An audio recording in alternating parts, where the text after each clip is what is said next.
स्वागत है आप सभी का न्यूज 21 में और मैं हूं आपके साथ हर्षदा जोशी। राहुल गांधी का विदेश दौरा हमेशा से चर्चाओं में रहता है और इस बार भी राहुल गांधी के अमेरिकी दौरे पर सियासत लगातार छिड़ी हुई है। सियासत अपने चरम पर है। आपको बता दें कि राहुल गांधी ने कई कार्यक्रमों में हिस्सा लिया और भाषण के दौरान भाजपा, मोदी और आरएसएस को आड़े हाथ किया और आज इसी विषय पर चर्चा होगी। और हमारे साथ इस चर्चा का हिस्सा बनने के लिए हमारे संवाददाता सुरेंद्र सोनी हमारे साथ जुड़ गए हैं और संजीव पाराशर जी जो कि न्यूज 21 के एडिशनल डायरेक्टर हैं। बहुत बहुत स्वागत है आप दोनों का, सुरेंद्र जी और संजीव जी। नमस्कार हर्षिता, धन्यवाद आपका। सुरेंद्र जी, क्योंकि आप ग्राउंड पे रहते हैं तो सबसे पहला सवाल आपसे ही और इस विषय की जो चर्चा है वो सबसे पहले आपसे शुरू करेंगे। जिस तरह से राहुल गांधी के जो बयान होते हैं, स्पेशली विदेश में जाके, विदेश दौरे में जाकर, किस तरह आप इसे देखते हैं? और बीजेपी लगातार कहती है कि वो धूमिल करते हैं भारत की छवि को। बिल्कुल, देखिए हर्षदा, सवाल बड़ा महत्वपूर्ण है और इस सवाल के पीछे एक बहुत बड़ी सियासत छिपी है। इस छिपी हुई सियासत को समझना हमारे लिए बेहद जरूरी है और उसके साथ साथ जरूरी है हमारे दर्शकों को जानना कि राहुल गांधी विवादित बयान क्यों देते हैं और उनके पीछे, बयान देने के पीछे उनकी क्या मंशा होती है। पहली चीज, अब आप देखिए कि राहुल गांधी पहली मर्तबा विदेश दौरे पर नहीं गए। वो जब भी विदेशी दौरे पर हो, चाहे वो भारत में हो, जब कोई विषय ट्रेंड करता है, चाहे वो पूरे हिंदुस्तान को लेकर के हो, चाहे वो विकास को लेकर के हो, चाहे वो डेवलपमेंट के मामले को लेकर के हो, उसी वक्त राहुल गांधी हल्का सा देश का ध्यान डाइवर्ट करने के लिए एक, जिसको कहते हैं शगुफा छोड़ना, सियासी शगुफा छोड़ना। अब आप देखिए कि लगातार राहुल गांधी विधानसभा चुनाव की बात करें, चाहे लोकसभा चुनाव की बात करें, थोड़ा सा एक मोमेंटम हुआ है राहुल गांधी की राजनीतिक क्षेत्र में, या यूं कहें कि उनकी परिपक्वता में। अब आप देखिए कि लोकसभा चुनाव में इंडिया गठबंधन के सहारे कांग्रेस जो है वो 99 सीटें ला करके जो है वो उतना बड़ा स्कोर खड़ा नहीं कर पाई, लेकिन 99 सीटें जीतने के बाद इस वक्त पूरे देश में कांग्रेस उत्साह से लबरेज इसलिए हो रही है क्योंकि आपने देखा होगा कि संसद में राहुल गांधी की सदस्यता को लेकर के जो बवाल खड़ा हुआ था और जब सुप्रीम कोर्ट ने इसमें हस्तक्षेप किया, उनको उनका जो है वो संसदीय जो पद था उनको वापस दिया गया। इसके बाद से लगातार राहुल गांधी और कांग्रेस पार्टी और इंडिया गठबंधन को ये लगा कि राहुल गांधी ही बीजेपी पार्टी को टक्कर दे सकते हैं, चाहे वो संविधान की बात को लेकर के हो, चाहे वो देश के टुकड़े टुकड़े करने वाली चीज को लेकर के। अब आप देखिए कि जब विदेशी दौरे पर हैं और यहाँ पर जिस तरीके से, सुरेंद्र जी, अपना जो आज का विषय है वो राहुल गांधी के विदेश दौरे को लेकर, तो इससे अपन मैं चाहूंगी थोड़ा अपन ना भटके, उनकी राजनीति पे भी बात करेंगे। लेकिन एक सबसे बड़ा सवाल यहाँ पर आता है, जिस तरह से अगर आप राजनीति की बात कर रहे हैं कि राहुल गांधी की जो राजनीति है उसमें थोड़ा सुधार कहें या थोड़ा बदलाव कहें वो आया है, तो जो विदेश में जाके राहुल गांधी बयान देते हैं उसका असर कांग्रेस पार्टी पे कितना पड़ता है, अपने आप में बहुत बड़ा सवाल है।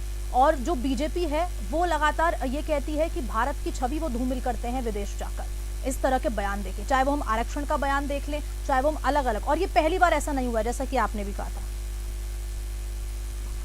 बिल्कुल हर्षदा, सही कहा आपने। देखिए इसके पीछे सिर्फ ये कारण ये है कि जिस तरीके से राहुल गांधी जब विदेशी दौरे पर जाते हैं और भारत को खंड खंड करने का प्रयास करते हैं, तो उनके पीछे एक मकसद यही होता है कि या तो वो अपनी राजनीति को बहुत ज्यादा चमकाने की कोशिश कर रहे हैं या फिर देश के युवाओं का ध्यान अपने ओर आकर्षित करवाने के लिए इस तरीके से ये बयानबाजी करते हैं। देखिए कि जब पहले हिंदुस्तान की अगर हम बात करें तो हिंदुस्तान में उन्होंने कहा कि संविधान को खतरा है, मोदी सरकार से खतरा है, मोदी की टीम से खतरा है और भाजपा से खतरा है। हालांकि उन्होंने भाजपा को और आरएसएस को हमेशा से टारगेट पे रखा है, क्योंकि उनका एक मकसद होता है कि बीजेपी का अगर सबसे बड़ा अगर कोई चुंबक है तो वो है आरएसएस।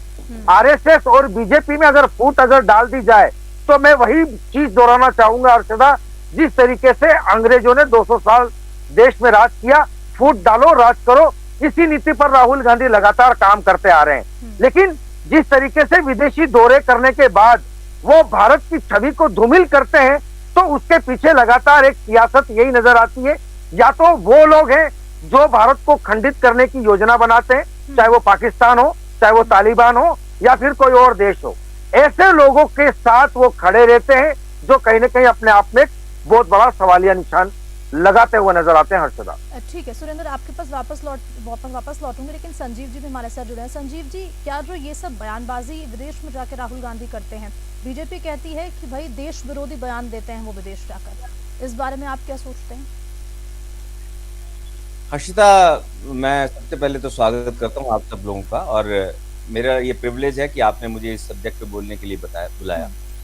हर्षिता, एक बहुत बड़ा राहुल गांधी का स्टाइल है नरेटिव को सेट करना। मतलब आप अगर पीछे से अगर आप देखें, हिंदुस्तान में अच्छा हो बुरा हो, राहुल गांधी चाहे देश में हो चाहे विदेश में हो, एक ऐसा नरेटिव सेट करने की कोशिश करते हैं जिससे आपने कहा कि दर्शकों का ध्यान भटकाना, मुझे ऐसा लगता है कि दर्शकों को कंफ्यूज करना। मैंने नरेटिव को अगर और इलेबोरेट करूं अगर, हर्षिता, मुझे ऐसा लगता है कि जब नीट के पेपर आउट हुए तो उन्होंने कहा कि मुझे सभी जो प्रतियोगी परीक्षाएं हैं उन पे संशय होता है हिंदुस्तान में। उसके बाद जब जो है वो बात हुई शेयर मार्केट को लेकर के, बरूच को लेकर के, उस वक्त भी उन्होंने कहा कि इसमें भी सारा फ्रॉड नजर आता है जी। अब जब वो हिंदुस्तान से बाहर जाते हैं तो जो हमारे अप्रवासी भारतीय हैं वहां पर, उनको ये दो सब्जेक्ट जो हिंदुस्तानी कल्चर के थे, अब उसके अलावा अब वो जात बिरादरी पे आ जाते हैं वहां पर।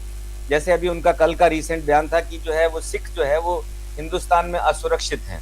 कितनी बड़ी बात है कि आप जब बाहर की कंट्रीज में बच्चे रहते हैं, कोई ऐसा अप्रवासी भारतीय रहता है जहां पर उनको अपने देश की तरफ, उन्नति की तरफ बात करनी चाहिए, और वहां ये बात करते हैं कि तुम्हारे पेरेंट्स जो भी वहां पर बैठे हैं वो सब खतरे में, यही बात नहीं करते। उसके अलावा वो ऐसी ऐसी बातें करते हैं कि कांग्रेस चुनाव इसलिए हारी कि हमें जो है वो चुनाव लड़ने का, हमारी चुनाव जो प्रोसेस है वो भी सही नहीं है। देखो कितनी बड़ी बात है, जिस चुनाव में वो जीत जाते हैं वो चुनाव प्रोसेस ठीक होता है, जिस चुनाव में वो हार जाते हैं वो चुनाव प्रोसेस गलत होता है। मतलब उन्होंने कहा कि साहब हमारे खाते जाम कर लिए गए थे इसलिए हम चुनाव हार गए। क्या नैरेटिव है ये? जब एक बहुत बड़ा जो है, इससे पहले कहा गया कि कांग्रेस ने पिछले 7 साल से अपना अकाउंट्स, अपनी बैलेंस शीट नहीं बनवाई है, तो किसकी गलती थी? तो अल्टीमेटली अगर जो है वो इनकम टैक्स डिपार्टमेंट उनकी बैलेंस शीट की अवेलेबिलिटी ना होने पर, उनको नोटिस ना मिलने पर अगर खाते सीज करता है और उसके बाद में उस पर डीरेल भी हो जाता है। उसके अलावा केजरीवाल की गिरफ्तारी, हिंदुस्तान से बाहर जब केजरीवाल 2011 में एक आंदोलन के साथ खड़े हुए थे तो बहुत से युवा ऐसे थे जो केजरीवाल को आइडल मानते थे, लेकिन उसके बाद जब केजरीवाल वापस उसी रंग में रंगने शुरू हो गए, लेकिन जब जो परिपेक्ष है वो इतनी जल्दी नहीं बदलता। जो बाहर बच्चे रहते हैं उनको लगता है कि केजरीवाल जैसा एक ईमानदार आदमी जो उभरा और उसको जो है बीजेपी ने अपने राजनीतिक इंटरेस्ट के लिए कोलैप्स कर दी। ऐसा कौन सा क्षेत्र है हर्षिता जिसमें राहुल गांधी के बयान नहीं हुए हैं? पहले तो ये कहना, मैं आपको हर्षिता एक बहुत इंटरेस्टिंग बात बताता हूँ आपको और आपसे शेयर करना चाहता हूँ। हर्षिता, देश में इतने राष्ट्रीय अध्यक्ष आते हैं, इतने लोग कंट्री में आते हैं, क्या कभी किसी ने अपने देश के अंदर की या बाहर की बात हिंदुस्तान में कही? क्या भारतीय अखबारों की कहीं सुर्खियां हुई? पाकिस्तान के विदेश मंत्री जब जो है नवाज जो आए थे, उन्होंने भी जब कोई हिंदुस्तान के बारे में बात कही तो अल्टीमेटली मुझे नहीं लगता कि ये जो है वो उन्होंने उस देश की, अपने देश की बुराई की। लेकिन हमारे हिंदुस्तानी, जिसको लोग बोलते हैं कि सब कहने की स्वतंत्रता है, अपने ही देश की बुराई जब बाहर जाकर के करते हैं हर्षिता, तो ऐसा लगता है कि एक नैरेटिव के साथ जाते हैं। उन लोगों को, जो लोग बाहर रहते हैं, उनमें एक विचलन सा पैदा करना चाहते हैं, और ये एक बहुत लंबी जो है उनकी दिमाग की प्रोसेस है। उनसे कितने क्वेश्चंस पूछे जाते हैं संविधान के बारे में, ये और वो। ऐसा लगता है कि जब उनको कोई स्पॉट मिलता है और उस स्पॉट को उन्होंने संविधान के बारे में, जब प्रति के बारे में कहा, तो कितना हास्यास्पद लगता है कि किसी ने कह दिया मीटिंग में तो क्या साहब संविधान बहुत काम आएगा तो हमने संविधान को यूज कर लिया। क्या ये नैरेटिव बाहर जाकर के फैलाना देश की बेईमानी और बेइज्जती नहीं है? मैं आपको एक बड़ी इंटरेस्टिंग और शेयर करता हूँ हर्षिता। हर देश में, हर कंट्री में अपनी समस्याएं हैं। मैं यूएस पिछले 2 महीने में था, वहां पर काले और गोरे का जो भेद है वो इतना बड़ा है। इतने सालों से जो वहां पर जो ब्लैक हैं वो देश को, अमेरिका को अपना मानते भी हैं और नहीं भी मानते। वहां पर हर जगह पे लड़ाई इसी चीज की होती है, लेकिन देश से बाहर आकर के वो प्रतिनिधित्व करते हैं। चाहे बाराक ओबामा जी थे, वो लोग एक अमेरिका के राष्ट्रपति कहलाए, वो काले और गोरे बाहर आकर के नहीं कहलाए। तो हमारे हिंदुस्तान के लोग जब देश की बुराई बाहर जाकर के करते हैं तो ऐसा लगता है कि ये एक बहुत ही बड़ा, एक इनमेच्योरिटी भी नहीं कह सकते, एक बहुत बड़ी बेवकूफी है कि आप अपने देश की बात बाहर जाकर के करें। संजीव जी, एक और इसमें पॉइंट, अगर बयान की हम बात कर रहे हैं तो राहुल गांधी ने अभी जब वो अमेरिका दौरे पर हैं तो उन्होंने ये भी कहा आरक्षण को लेकर, जातिगत जनगणना को लेकर। इस बारे में आप क्या कहेंगे जो आरक्षण का बयान उन्होंने दिया? बहुत इंटरेस्टिंग बात आपने कही आरक्षण को लेकर के। सारे चुनाव लोकसभा के आरक्षण के एक नैरेटिव पे लड़े गए। लेकिन अगर आप जो कांग्रेस की पुरानी नीतियों को याद करें, जिनमें जो है वो राहुल गांधी के पिताजी राजीव गांधी ने आरक्षण लेने वालों को बेवकूफ तक कहा। जवाहरलाल नेहरू जी ने आरक्षण जो कि भीमराव अंबेडकर का बेसिक कंसेप्ट था उससे एग्री नहीं करते थे, और जब देश में चुनाव हुए तो राहुल गांधी जी ने ये कहा कि बीजेपी आरक्षण खत्म करना चाहती है तो आप जो है इनको वोट ना दीजिए, और उसका उनको अल्टीमेटली कुछ स्टेट्स में फायदा हुआ, कुछ स्टेट में कोई बहुत बड़ा फायदा नहीं हुआ, वो अलग बात है। लेकिन अब उनका जो परसों का स्टेटमेंट था अमेरिका में, वो कहते हैं कि अगर भारत में सब कुछ समान हो जाए, एक सत्र हो जाए, सब कुछ एक जैसा हो जाए, तो हम लोग आरक्षण खत्म करने की सोच सकते हैं। हाँ, ये क्या शब्द हुआ अर्षिता, मतलब आप ये राहुल गांधी ने कहा भी है कि अगर कांग्रेस पार्टी यही बात मैं कर रहा हूँ आपसे, कांग्रेस पार्टी तो इससे क्या इंटरनली, हाँ मैं यही बात करने जा रहा हूँ कि राहुल गांधी ने ये कहा है कि साहब देश में अगर देश में समानता हो जाए, समानता वर्ड यूज किया, तो हम आरक्षण खत्म करने का सोच सकते हैं।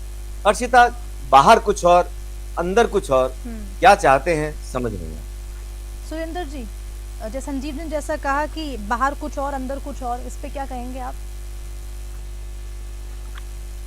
देखिए हर्षदा, मैं तो सिर्फ इतना सा कहूंगा कि घर का भेद ही लंका ढाए, पहली चीज। देखिए कि हमारे हिंदुस्तान की हमेशा से एक संस्कृति रही है कि चाहे कुछ भी हो जाए, चाहे हमारे देश में अगर कुछ भी हुआ हो, तो हम उन बातों को ढांपने की कोशिश करते हैं क्योंकि हम हमारे घर में हैं। लेकिन हमारे ही घर के अंदर ऐसे कुछ जिसको कह सकते हैं हम जासूस, हालांकि बीजेपी लगातार ये आरोप भी लगाती आ रही है राहुल गांधी पे कि राहुल गांधी देश विरोधी ताकतों के साथ खड़े हैं, उनका समर्थन कर रहे हैं। तो निश्चित तौर पर आपने देखा होगा कि जयपुर के जो विधायक हैं, हवा महल विधायक बाल मुकुंद आचार्य, उन्होंने कहा कि भारत देश के लिए राहुल गांधी सबसे बड़े जासूस। अब जासूसी किस तरीके से हो रही है, उन्होंने सीधा सीधा आरोप लगाया था, कई बार हमारे न्यूज 21 चैनल पर भी उन्होंने खुल करके बोला।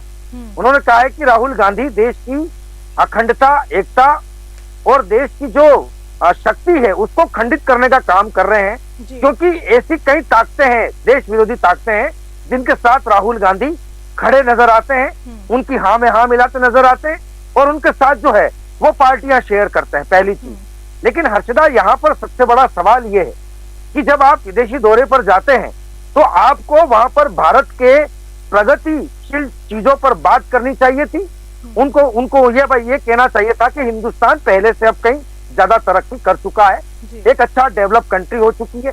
अब आप देखिए कि जो देश ब्रह्मोस जैसी मिसाइलें बाहर के देशों को सप्लाई कर रहा है, अब तेजस जैसे बड़े बड़े जो लड़ाकू विमान हैं उनको भारत में बना करके विदेशों में जब उनको बेचा जाता है, एक्सपोर्ट किया जाता है, अब भारत उस अग्रणी स्टेट में है या उन देश में आता है जहां पर वास्तव में कहा जा सकता है कि पहले भारत देश को एक अलग नजरिए से देखा जाता था। लेकिन पिछले 14 साल की या 10 साल की अगर मैं पिछली बात करूं, 10 साल की, तो इन 10 सालों में कहीं ना कहीं भारत ने एक वो विश्व गुरु का एक जो तमगा है वो कहीं ना कहीं फिर से लहराने का प्रयास किया है। लेकिन यहाँ पर जिस तरीके से राहुल गांधी के जो बयान है, निश्चित तौर पर उन बयानों पर अब पूरे देश में एक बहुत बड़ी सियासत शुरू हो चुकी है। अगर मैं बात करूं तो इधर से अमित शाह ने भी ट्वीट करके कहा है कि अमित शाह ने भी उस पर राहुल गांधी पर बड़ा हमला बोला है। राजस्थान के मुख्यमंत्री भजन लाल शर्मा ने भी ट्वीट करके अपनी प्रतिक्रिया जाहिर की है। और इसीलिए आज जहां जहां बीजेपी की सरकार है, जिन जिन स्टेटों में, उस बीजेपी की सरकार के नेतृत्व में राहुल गांधी का राजधानी मुख्यालय पर जो है वो पुतला दहन भी किया गया। तो इन तमाम चीजों से हर्षदा हमें समझ जाना चाहिए कि राहुल गांधी सिर्फ भ्रामक बातों को लेकर के देश के युवाओं का ध्यान डाइवर्ट करना चाहते हैं, क्योंकि यहाँ पर ऐसे कौन से मुद्दे हो सकते हैं जिस पर राहुल गांधी अपनी राजनीतिक रोटियां सेक सकते हैं।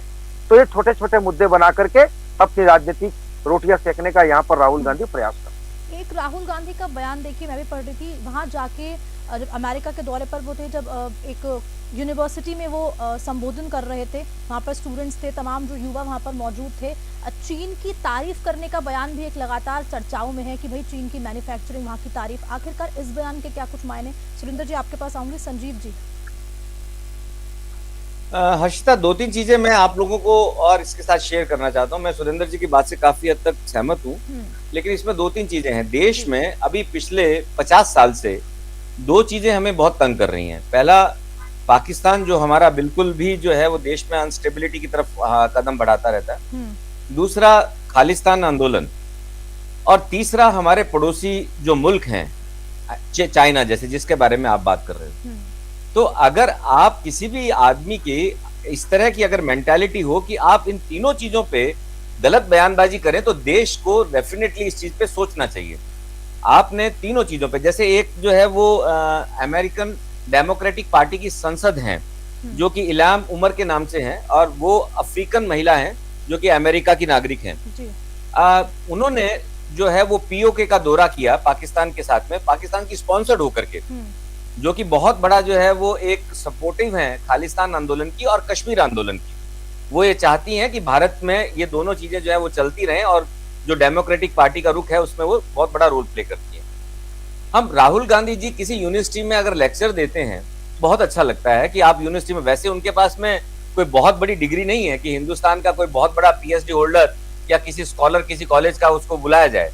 ठीक है कि हिंदुस्तान के लोग अगर हिंदुस्तानी ऑपोजिशन के लीडर को बुलाते हैं, सम्मान देते हैं, वो सुनना चाहते हैं, अलग बात है। उसके बाद में डेमोक्रेटिक पार्टी की जो उमर इलियान है उनसे बात करते हैं, और जो बिल्कुल भी जो है वो इंडिया की स्टेबिलिटी को लेकर के बिल्कुल भी जो उनका तो यही रहता है कि डिस्ट्रक्ट करें इंडिया को। उसको क्या अमेरिका में ऐसे हिंदुस्तानी लोग नहीं हैं जो देश का नाम ऊंचा करना चाहते हैं? क्या ऐसे लोग नहीं हैं जो कि देश के साथ में जुड़े हुए हैं? क्या जरूरी है कि एंटी नेशनल ताकतों के साथ में ही आप अमेरिकन दौरे पे मिलें? पहली बात। दूसरी बात, आपने जो 83 के बाद में जो एक आग लगी थी जिसके अंदर जो है वो, मैं कहना तो नहीं चाहिए कितने सिख परिवार बर्बाद हुए थे, आपने आज तक उसके केसेस आज तक चल रहे थे और बहुत से लोग अभी भी सजा पा चुके हैं और पा रहे हैं, लेकिन आपने उसकी माफी मांगने की जगह पे वही तोहमत दूसरे पे लगा देते हैं कि साहब खालिस्तानी आंदोलन जो अभी भी सिख लोग जो है वहां पे सुरक्षित नहीं है, वो अपना कृपान कड़ा जो है नहीं पहन सकते। कल जो दिल्ली में सिख समुदाय ने जो आंदोलन किया, उनका भी यही कहना था कि ऐसी स्थिति भारत में नहीं है। तीसरी बात, जब उन्होंने चाइना की बात की, चाइना हमारा पाकिस्तान से भी बड़ा शत्रु है और वो एक पावर है। हम लोग किसी भी तरह से चाइना को एक जो है वो ऑब्स्ट्रक्ट किए हुए, एक रोक रखा है हमने चाइना को हमारे पर दबाव बनाने के लिए, और उसके लिए हमारी सेनाएं और उसके लिए हमारा प्रोडक्शन जो अब खासकर नरेंद्र मोदी जी ने जो अपना एक स्वावलंबी भारत की तरफ कदम रखा, बहुत से उद्योग हिंदुस्तान में और डेवलप हुए जो चाइना को टक्कर दे रहे हैं। एक बात इसमें मैं भी ऐड करना चाहूंगी कि इसी पे जो आपने कहा कि चाइना पाकिस्तान से भी बड़ा दुश्मन की जो आपने बात कही, जो टर्म्स की बात कही, वहां पर देखिए इसी पे तो बीजेपी कह रही है कि आखिरकार चीन की तारीफ विदेश जाकर करना ये तो बहुत गलत बात है, इस तरह की बातें बोलना।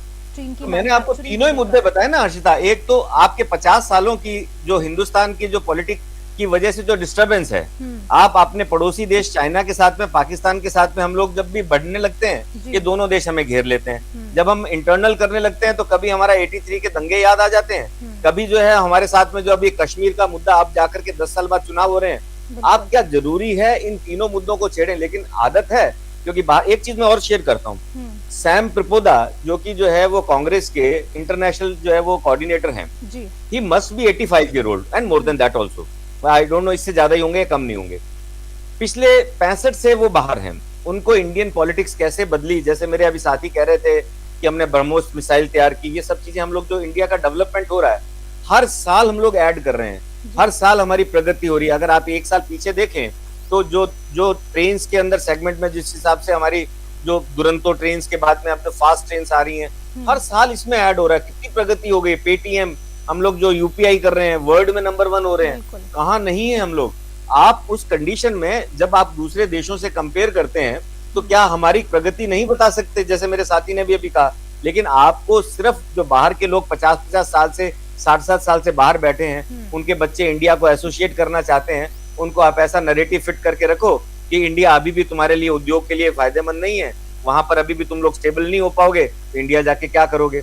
तो ये सब एक राजनीति नजर आती है इसके अंदर कि आप जो है वो बाहर की कंट्रीज में इस तरह की बातें करते रहो, और हर जगह पे जब आप इस तरह की बातें करोगे तो चंदा भी मिलेगा, और चंदा मिलेगा तो आपको जो फंड रेज होगा। ये भी एक कारण है। ऐसे बयान ये भी इशारा नहीं करते संजीव जी, आपको नहीं लगता, अगर मैं गलत हूं तो बताना, लेकिन मुझे ऐसा लगता है कि जैसे हम बाहर जाके राहुल गांधी बाहर जाके इस तरह के बयानबाजी करते हैं और इस तरह के बयान देते हैं, इंडिया की जो इमेज है वो छवि जो खराब तो होती है, लेकिन जो युवा हैं उन पे सबसे बड़ा असर पड़ता है कि सब लोग बाहर जा रहे हैं विदेश पढ़ाई करने के लिए, नौकरी के लिए, जबकि इंडिया में जैसा कि आपने कहा कि किस तरह से हम डेवलप कर रहे हैं, हम प्रगति कर रहे हैं। देखो, मैं आपको एक बड़ी इंटरेस्टिंग बात बताऊं कि डेवलपमेंट के लिए और जो जो बाहर के स्टूडेंट्स बाहर जो बैठे हैं जी। यहाँ पर कुछ चीजों का क्रेज नहीं होता, लोग उनकी असलियत को जानते हैं, लेकिन जब वो बाहर चले जाते हैं तो जो एक हमारी पॉपुलैरिटी है उनको एक अलग नजर से देखती है। उनको लगता है कि शायद ये हमारी कंट्री से आए हैं, कुछ नया होगा। जैसे यहाँ के बहुत से स्टैंड अप कॉमेडियन जो यहाँ पर फ्लॉप हैं, जब वो डेलास में या कहीं अपना एक शो करते हैं तो उनकी टिकटें लाखों रुपए की बिकती हैं। तो मैं बार यूएस गया तो मैंने बोला कौन आ रहा है, बोला कोई समथिंग आ रहा है। मैंने कहा मैंने इंडिया में तो उसका नाम भी नहीं सुना। बोले यहाँ तो जो है वो पूरे अमेरिका में घूम करके वो जो है वो अपने शो दे गया। तो कुछ चीजें जो यहाँ फ्लॉप होती हैं वो वहां जाकर के चलने की कोशिश करती हैं। तो मैं एक जो ऐसे बोलूंगा कि राहुल गांधी के बयान को यहाँ तो कोई सीरियस लेता नहीं है, वहां कोई सीरियस लेता होगा मुझे ऐसा लगता नहीं है, क्योंकि जो इंडियन खून है वो ऑलवेज एनालिसिस करता है और अपनी जड़ों से भी जुड़ा हुआ है। छवि खराब होने की तो कोई बात ही नहीं होती। हाँ, एक और इंटरेस्टिंग बात मैं आपसे शेयर करता हूँ इसी संदर्भ में। अभी राहुल गांधी से जब पूछा गया कि बांग्लादेश के बारे में, खासकर इंडियन जो अभी जो चेंजेस हुए हैं उसके बारे में आपका क्या कहना है, और भारत की विदेश नीति के बारे में जो रशिया के बारे में पूछा, आपको सुनकर के बहुत आश्चर्य होगा कि उन्होंने बीजेपी की इन दो नीतियों का बहुत सपोर्ट किया, जम्मू कश्मीर की नीति का भी बहुत सपोर्ट किया उन्होंने। तो मुझे समझ नहीं आता, एक तरफ तो वो कहते हैं कि जो है वो कश्मीर में जो है वो एकदम पाकिस्तान जो है अटैक करवा रहा है, पाकिस्तान सारा के सारा कल्पित है, और दूसरी तरफ जिस पार्टी के साथ वो अपनी कोलैबोरेशन कर रहे हैं फारूक अब्दुल्ला के साथ, फारूक अब्दुल्ला कह रहा है कि साहब मैं पाकिस्तान से भी बात करने में, डायलॉग ओपन करने में प्रायोरिटी करूंगा। एक तरफ भारतीय विदेश मंत्री की तारीफ राहुल गांधी ने परसों वाले प्रोग्राम में की है, दो चीजें कही हैं उन्होंने कि भारत ने बांग्लादेश को बहुत अच्छी तरह से हैंडल किया, और दूसरा उन्होंने कहा कि पाकिस्तान को हिंदुस्तान बेतोड़ जवाब देने में मास्टर है, माहिर है। तो क्या जब वो पाकिस्तान के आतंकवाद को रोकने की कोशिश करते हैं और उसी तरफ श्रीनगर जम्मू कश्मीर के चुनावों में जो दूसरी आपकी कांग्रेसी पार्टी कहती है कि साहब हम पाकिस्तान का इंटरवेंशन करेंगे, इसके अंदर चाहेंगे, और उसको सपोर्ट करते हैं। देखिए ना कितना बड़ा कॉन्ट्राडिक्ट है। बिल्कुल, दो बातें सर, तो दो बातें हो गई। Absolutely absolutely. सुरेंद्र जी, आपके पास आते हुए एक और यहाँ सवाल पे हम डिस्कस करेंगे, जो जातिगत जनगणना को लेकर पहले भी ये जब चुनाव हुए उसमें भी, लोकसभा चुनावों में भी ये बहुत कोर मुद्दा रहा, और अभी भी जातिगत जनगणना को लेकर भी राहुल गांधी ने विदेश जाकर कहा कि अगर कांग्रेस की सत्ता आती है तो हम जातिगत जनगणना जरूर कराएंगे, क्योंकि भारत में हक नहीं मिल पा रहा है। तमाम जो ओबीसी हैं और तमाम जो ऐसे दलित हैं उनको हक नहीं मिल रहा, भारत हक नहीं दे पा रहा है। देखिए हर्षदा, ये तो आपको ही पता है कि देश में सबसे ज्यादा और लंबे समय तक अगर कोई राज करने वाली पार्टी है तो वो है कांग्रेस की पार्टी, यानी कि कांग्रेस इंदिरा गांधी पार्टी। अब आप देखिए कि 2011 से, उससे पहले भी लगातार जातिगत जनगणना को लेकर के जब बीजेपी विपक्ष में थी, या यूं कहें कि वाजपेयी जी की सरकार थी, जब वाजपेयी की सरकार जब इस बिल को ला रही थी तभी विरोध करने वाली यही कांग्रेस ई पार्टी थी, पहली चीज। 2011 से पहले भी जनगणना को लेकर के बीजेपी ने आवाज उठाई थी, लेकिन उस आवाज को दबाने के लिए कांग्रेस ने एक बहुत बड़ा एजेंडा चलाया। अब आप देखिए कि जातिगत जनगणना सिर्फ और सिर्फ जम्मू कश्मीर की बात नहीं है। हालांकि अभी जम्मू कश्मीर और हरियाणा में चुनाव है, पहले तो आप इस चीज को समझिए, लगातार वहां पर जो टिकट कट रहे हैं उनको लेकर के बगावती सुर भी नजर आ रहे हैं। लेकिन इन चुनावों को मद्देनजर रखते हुए देखिए, राहुल गांधी जब भी अगर कोई विवादित बयान दिया है, या तो देश में चुनाव है या फिर देश के अंदर ऐसा कोई मुद्दा है जो डेवलप को लेकर के बातचीत चल रही है, या किसी अन्य चीज को लेकर के अगर कोई ट्रेंड चल रहा है, तो ऐसी चीजों को डाइवर्ट करने के लिए राहुल गांधी ऐसे विवादित बयान देते हैं, पहली। दूसरी चीज, अब आप देखिए कि जब राहुल गांधी अमेरिका दौरे पर थे तो इल्हान उमर, ये वो सांसद है जो हमेशा से भारत विरोधी बयानों के लिए जाना जाते हैं। ये 41 वर्ष की महिला है, और ये इल्हान उमर जो है कि देश विरोधी ताकतों के साथ है, जिसका आपने जिक्र किया नाम, इसी पे गृह मंत्री अमित शाह ने भी बोला है। एग्जैक्टली, मैं उसी पॉइंट पर आना चाहता हूं कि इन्होंने बांग्लादेश के साथ साथ पाकिस्तानी और ऐसे कई लोगों के साथ अपनी फोटो शेयर की, और ये फोटो जो है वो सोशल मीडिया पर काफी वायरल भी हो गई। इल्हान उमर एक वो सांसद हैं जो हमेशा से भारत विरोधी गतिविधियां, चाहे वो पीओके में, क्योंकि वो 2022 में पीओके का दौरा भी कर चुकी, तो वो तमाम चीजें, अब आप देखिए कि खालिस्तानी चीजें भारत के विरुद्ध क्यों आ रही है।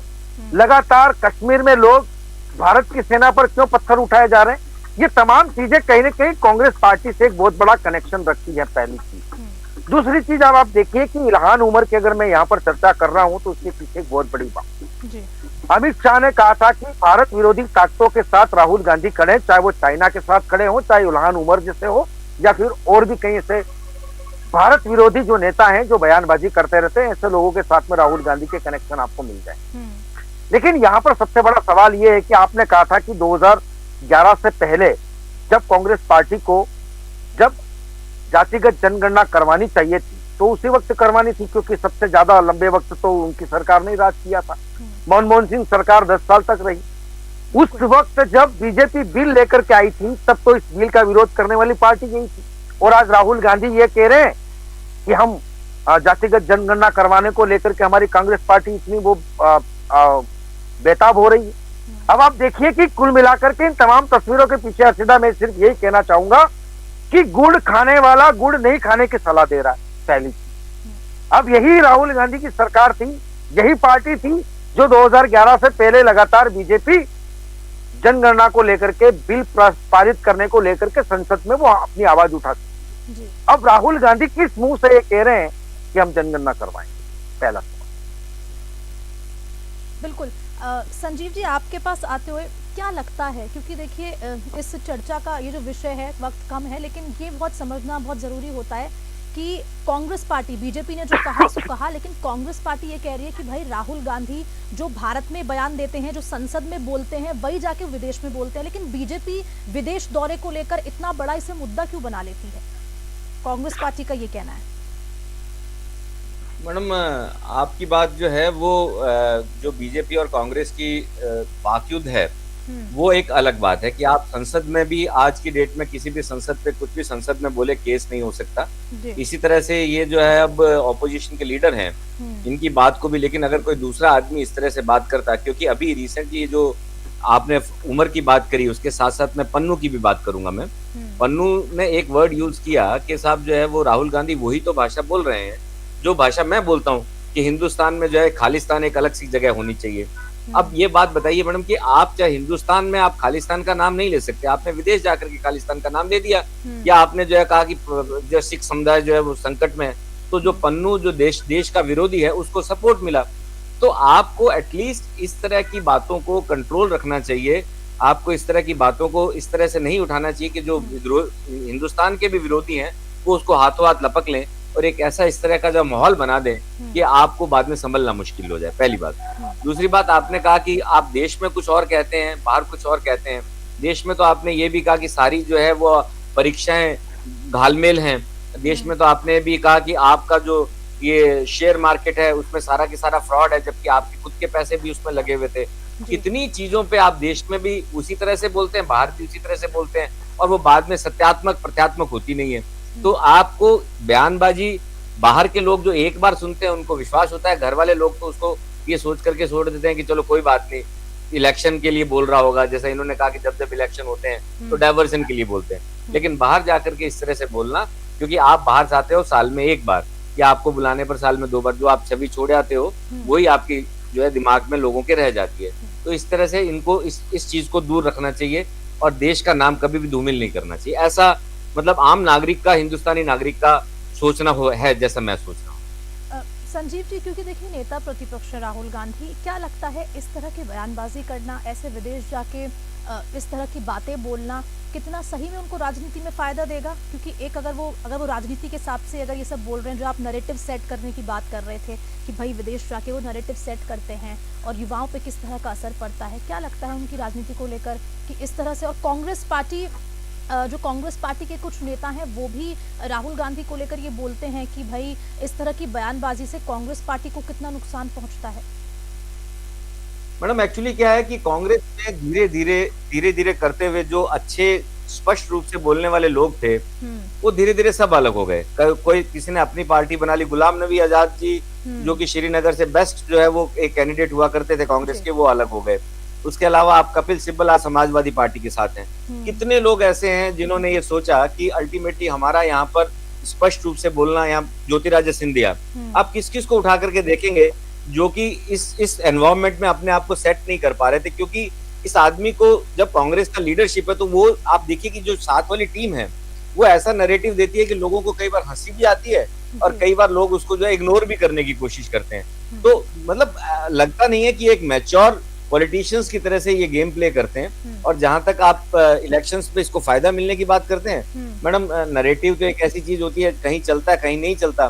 तो आज भी कांग्रेस ने कोई बहुत ज्यादा 99 सीट ही तो नहीं है, अभी भी लोगों के साथ में डिपेंडेंट हैं। और जब कभी भी अगर बाय द वे अगर सारा इंडिया गठबंधन बिल भी जाएगा और उसमें प्रधानमंत्री की बात होगी तो क्या सब लोग राहुल गांधी पे एग्री कर जाएंगे? ये भी एक बहुत बड़ा क्वेश्चन मार्क उस वक्त आएगा। तो अभी तो इनकी जो बोलने का स्टाइल है सब लोग देख रहे हैं, सब लोगों को कोई फर्क नहीं पड़ रहा। लेकिन जब अल्टीमेटली बात आएगी तो मुझे नहीं लगता कि ही इज अ पर्सन जो कि इंडिया को लीड करेगा।